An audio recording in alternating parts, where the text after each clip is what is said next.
4 PM Gujarat में आप सभी का स्वागत है और मैं हूं आपके साथ आकांक्षा यादव।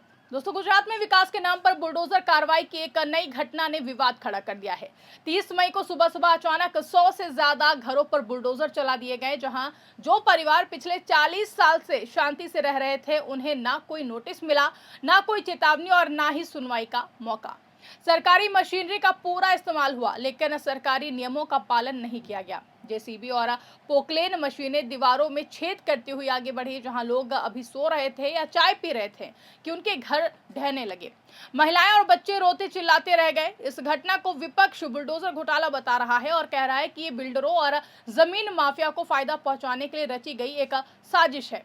वहीं ये कार्रवाई गुजरात के किस इलाके में हुई, इसका पूरा विवरण अभी सामने आ रहा है। स्थानीय लोगों के अनुसार ये घटना सूरत या फिर आसपास के किसी इलाके में हुई, जहां गरीब मजदूर, छोटे कामगार और लंबे समय से बसे परिवार रहते थे।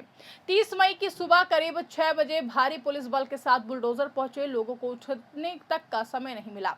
जब उन्होंने विरोध करना चाहा तो फिर उन्हें रोका गया। कुछ ही घंटों में 100 से ज्यादा मकान मलबे के ढेर में बदल गए। 40 साल से रह रहे परिवारों के लिए ये सपने टूटने जैसा था। एक बुजुर्ग महिला ने बताया कि हमारे बच्चे यहीं पैदा हुए, बड़े हुए। घर बनाते वक्त हमने मेहनत की, ईंट ईंट जोड़कर। अब सब कुछ एक झटके में खत्म हो गया है। कई परिवारों के पास कोई पक्का दस्तावेज नहीं था, क्योंकि वो लंबे समय से अनौपचारिक रूप से बसे हुए थे। लेकिन कानून कहता है कि इतने लंबे समय तक कब्जे के बाद बिना नोटिस और सुनवाई के घर नहीं तोड़े जा सकते हैं। बच्चे स्कूल बैग लेकर खड़े थे, महिलाएं रसोई का सामान बचाने की कोशिश कर रहे थे और बुजुर्ग बीमार पड़ गए। रात में खुले आसमान के नीचे सोना पड़ रहा है, जहां बारिश का मौसम आने वाला है। ऐसे में इन परिवारों की स्थिति बेहद ही खराब है। कपड़े, बर्तन और फर्नीचर सब मलबे में दब गए हैं।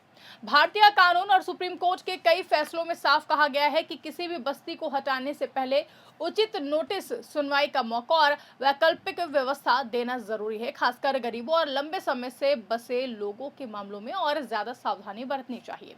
लेकिन यहाँ ना नोटिस दिया गया है, ना सुनवाई हुई और ना ही कोई वैकल्पिक जगह बताई गई है। सीधे बुलडोजर चला दिया गया है। पुलिस और नगर निगम अधिकारियों से जब सवाल पूछा गया तो कोई भी स्पष्ट जवाब नहीं मिला।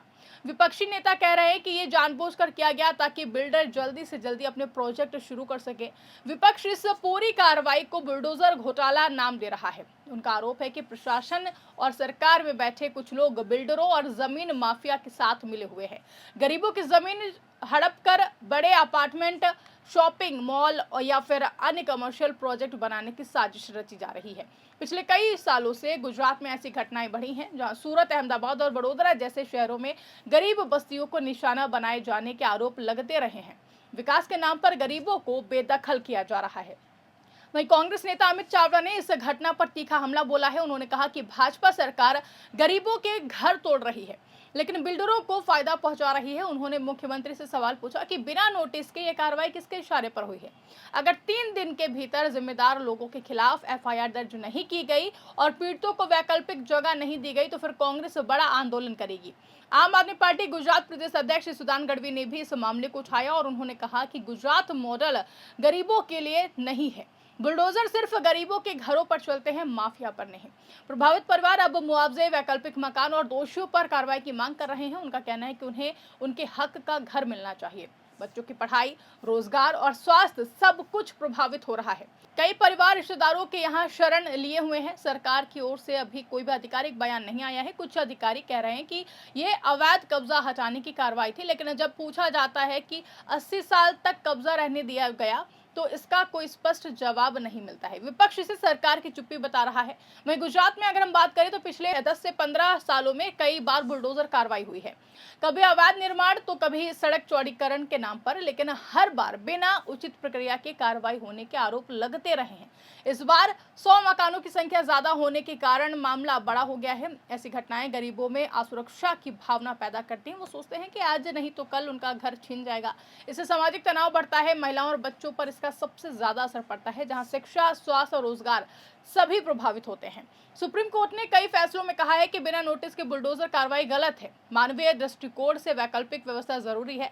इस मामले में याचिका दायर की जा सकती है। पीड़ित परिवार हाईकोर्ट का दरवाजा खटखटा सकते हैं। और ये घटना गुजरात विधानसभा चुनावों से पहले विपक्ष के लिए एक बड़ा मुद्दा बन गया है, जहां कांग्रेस और आम आदमी पार्टी इसे भाजपा सरकार की गरीब विरोधी नीति बता रहे हैं। भाजपा इसे विकास कार्य बता रही है, लेकिन बिना प्रक्रिया के हुई कार्रवाई ने विवाद को और भी ज्यादा बढ़ा दिया है। सोशल मीडिया पर इस घटना की तस्वीरें और वीडियो वायरल हो रहे हैं। लोग सरकार से जवाब मांग रहे हैं, जहां स्थानीय स्तर पर विरोध प्रदर्शन भी हो रहे हैं। 100 परिवारों का मतलब करीब 500 से लेकर के 600 लोग प्रभावित हुए हैं। इनमें मजदूर, रिक्शा चालक और छोटे दुकानदार शामिल हैं। उनका रोजगार भी प्रभावित हुआ है, जहां बच्चों की पढ़ाई बीच में रुक गई और मानसिक तनाव बढ़ गया है। गुजरात में 100 मकानों पर बिना नोटिस के बुलडोजर कार्रवाई विकास के नाम पर गरीबों के साथ अन्याय जैसी प्रतीत हो रही है।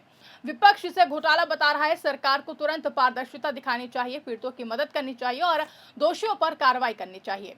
सच्चा विकास तभी होगा जब गरीबों का घर सुरक्षित रहेगा। बुलडोजर गरीबों पर नहीं बल्कि अवैध निर्माण और माफिया पर चलना चाहिए। उम्मीद है कि इस मामले में न्याय होगा और प्रभावित परिवारों को राहत मिलेगा। फिलहाल इस खबर पर आपकी क्या राय है, कमेंट करके हमें जरूर बताएगा। फिलहाल के लिए इस खबर में बस इतना ही। ऐसी ही तमाम बड़ी और राजनीतिक खबरों के लिए आप बने रहिए और देखते रहिए 4 PM गुजरात। धन्यवाद।